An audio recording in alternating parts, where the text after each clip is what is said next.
boys and girls, it's Miss Underwood, and we are doing an author study this week, and I cannot wait to get started. Miss Underwood has here in her hand a little miniature whale, and this little whale is a killer whale, and we're going to learn a little bit more about this killer whale thanks to this week's author study.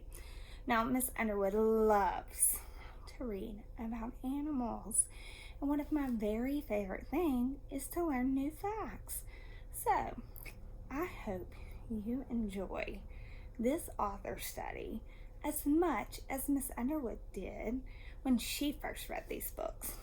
Well, we've talked a little bit about Miss Gail Gibbons already, but I want to introduce you to one of her actual books.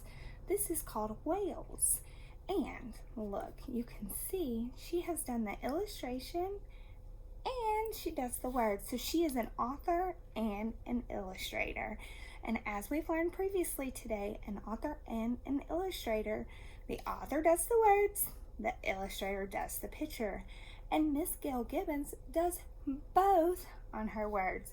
Now look here, on the back is Gail's illustration of Miss Underwood's killer whale here. So let's open this book up, read a little bit, and see if we can learn some facts about whales. So, whales live in oceans. They are not fish. They are air-breathing, warm-blooded mammals. So they are the type of animals just like you and me. Some are small and others are huge. The world's largest animals are whales. Look at that. Look how small they are, and then look how big it is. I love her illustration where she showed you how small some were and then how some big were. The first ancestors of whales lived more than 50 million years ago, and ancestors are like family that lived before you. Scientists believe that they descended from creatures that lived on land, possibly the Mesozoic. And I'll show you a picture of that in a minute. At some point, they began to stay in the oceans, and their bodies became more streamlined for easier swimming. Their fur was replaced by blubber to keep them warm. And blubber is a layer of fat between the skin and the muscles. And so that's what they're believed to come from. So that's their great family. And then this is what they look like now. So they kind of look like this, and then they became better at swimming. Today, millions of years later, skeletons of whales show clues to their early ancestors. Inside their flippers are bones arranged like those of a hand. Further back are remains of small leg bones, but there are no flippers here. Whales' tails are called flukes. They don't look like fish tails. Whales push themselves through the water by moving their flukes up and down. So you'll see them doing this, okay? They use their flippers for balance and turning. So this is the whales on Miss Underwood's whale. You'll see right here, this is its fluke and its flipper. So to move forward, it does this, and the flipper turns it. Pretty neat. I didn't know that before I read this book. Whales can't stand underwater like fish. Beneath the surface, they must hold their breath before diving. Whales breathe fresh air into their lungs through 1 or 2 nostrils on the top of their heads, and they are called blowholes. When whales surface, they blow out their wet, warm breath and make a spout. So look at this illustration she drew, and there's the blowhole where they're breathing out, and then when they come above water, they spout it out. And if you look on Miss Underwood's whale, you can see right there, the little hole at the top is a blowhole. That's pretty cool. When whales can't see well in the dark and murky waters, they make clicking sounds. The sound waves travel and bounce off objects. They come back to the whale's ears. This is called sonar or echolocation. Some whales make other sounds too. They resemble squeals, groans, chirps, or whistles like birds. Scientists believe that whales make these sounds to communicate to each other. Kind of like when you and I would talk. Now look how cool these illustrations are that kind of show you when a whale talks. She's showing how those sound waves move. Now you actually can't see those sound waves, but Gail has done a good job of drawing what that would look like if you could. Some whales travel to cold waters to feed and live in the summer. Often they travel in groups, and those are called pods. In the winter, they go back to the warmer waters, and this traveling is called migration. And whales migrate just like birds do. In warm waters, the females have their babies, and they can only have one baby at a time. A male is called a bull, a female is called a cow, and a baby whale is called a calf. So look, that's them migrating, and then this is the cow and the bull and the calf. There are two kinds of whales. One group have teeth, and they're called toothed whales, or Ondoceti. And most toothed whales are larger. Male whales are larger than females. So those would be dolphins, porpoises. A pilot whale is also called a bluefish and is about 20 feet long. And a lot of us know this from some of our fiction books. The narwhal has 2 teeth, and in the males, one of the teeth grows into a long tusk out the front of a narwhal. And a beluga, or a white whale, lives in the North Pole, and they can be up to 18 feet long. Toothed whales have only one blowhole. The teeth are for only catching their food, and they gulp down their food without chewing it. A sperm whale can stay under the water for a very long time and can be up to 65 feet long. A killer whale, also called an orca, has sharp teeth, and it eats fish, penguins, seals, and even some of the bigger whales. And it can be 30 feet long. And killer whales are what you would see if you go to SeaWorld. The other main groups of whales have no teeth. Instead, they have long fringed blades that hang from their upper jaws that strain out their food from their water, and the blades are called baleen or whalebone. Baleen whales are also called masticeti. A pygmy white right whale is the smallest baleen whale, and it's about 25 feet. A minke whale often swims close to the shore. Baleen or whalebone is seen in this picture. See how she has labeled it? The gray whale has the longest migration route of 6,000 miles, and look, she included a map. Baleen whales eat fish and a mixture of tiny plants called plankton. In the plankton are shrimp-like creatures called krill. All baleen whales have 2 blowholes. The humpback whale is known for its songs and can make 1,000 different sounds. The right whale has a huge head and is about 55 feet long. The female baleen whales are often larger than the males. Look at all those whales. Wow! The bowhead whale is also called a Greenland right whale and has the longest baleen of any whale, 15 feet long. Baleen whales are among the biggest of the whales. The fin whale is huge. It got its name from the hooked fin on its back. Some baleen whales have grooves in their skins from the chins to their bellies. Look at this. Look at these great illustrations Gail did for us.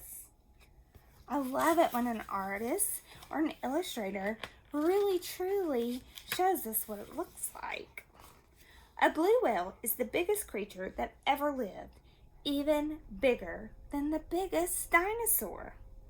Baleen whales are graceful and peaceful creatures. The blue whale is often 100 feet long and can weigh as much as 180 tons or 360,000 pounds. Look how big that is. Wow. I would be afraid to see a blue whale. There used to be millions of whales in the ocean. For thousands of years, they were hunted for their meat, hide, and bones. About 200 years ago, whalers began hunting them for many other products. They used different parts of the whale to make lamp oil, soap, candles, and cosmetics. The whalers used baleen to make buggy whips, umbrellas, and stiffening for clothes. Over the years, there were fewer and fewer whales.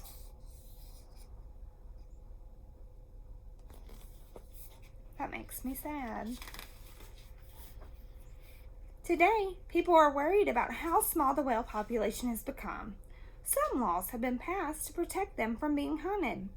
Sometimes people go to whale watches to see these creatures in their natural home, the ocean. Scientists have learned there are about 100 different kinds of whales, and they are graceful and beautiful wonders of the sea.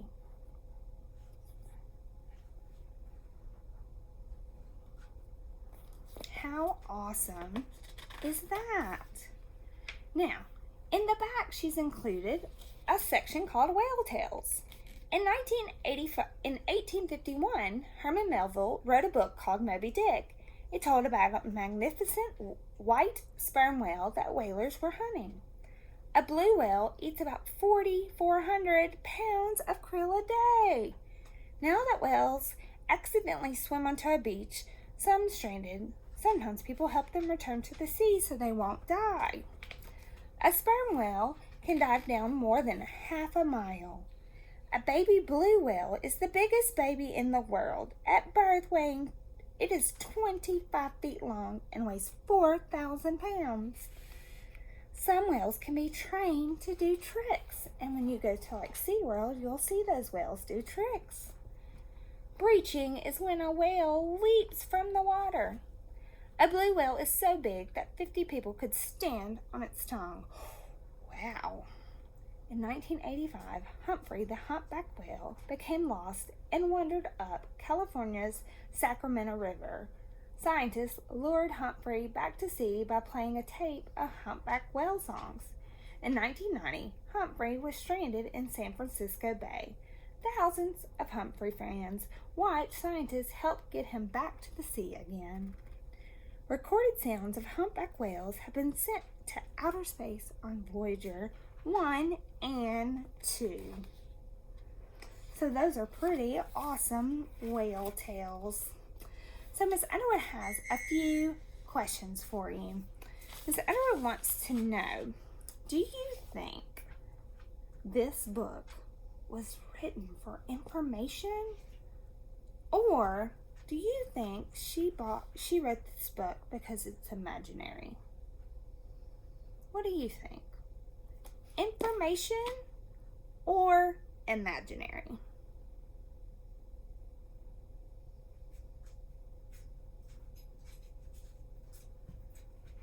That's right. If you picked for information, you are right. This is a nonfiction book, and nonfiction books are for information. That is right. It is not imaginary. We learned all kinds of facts from this book. Good job, first grade. Now, I have a question. On page 4, we learned about the ancestors of the whale. Let's look at the pictures. What new information did we get from these pictures that it didn't tell us from the story? What did we learn from the pictures?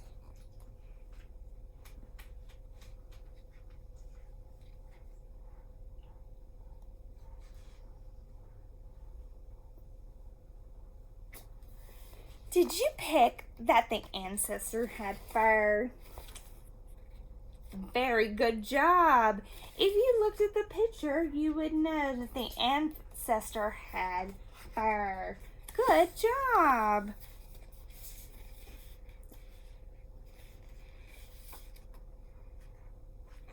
How do whales use sound?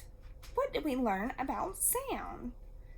Do whales use sound to travel and bounce off objects? Do whales use sound to communicate with each other? Or do whales not use sound at all?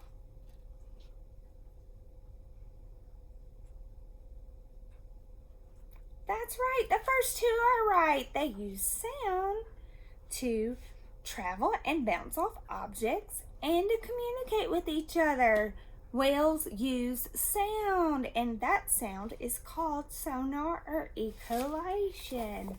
We learned that in this page. Good job. I'm so glad you were paying such close attention. And then what did we learn about baleen whales? What did we learn about baleen whales? What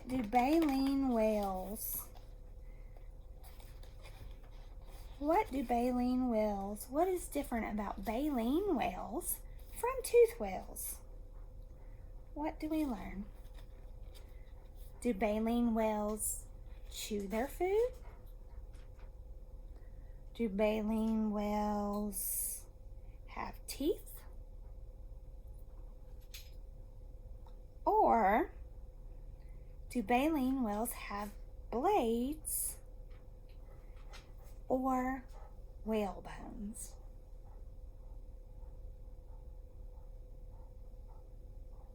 If you picked baleen whales have whale bones, then you are correct. Good job. Excellent work. Miss Underwood read the part about baleen whales, how they don't have teeth, that they have blades or baleen, which is known as whale bones, and that they actually don't chew their food, that they scoop their food from the water. Good job. I am so glad that you were paying such close attention to our book and that we learned so much from our author and our illustrator, Gail Gibbons. I look forward to reading another one of her books later this week. Thanks so much for reading, and I hope you enjoyed the Whales book as much as Miss Underwood did. And look forward to our next activity, which is when you get to look at a whale in 3D. How awesome is that? Good job, and keep up the hard work, first grade.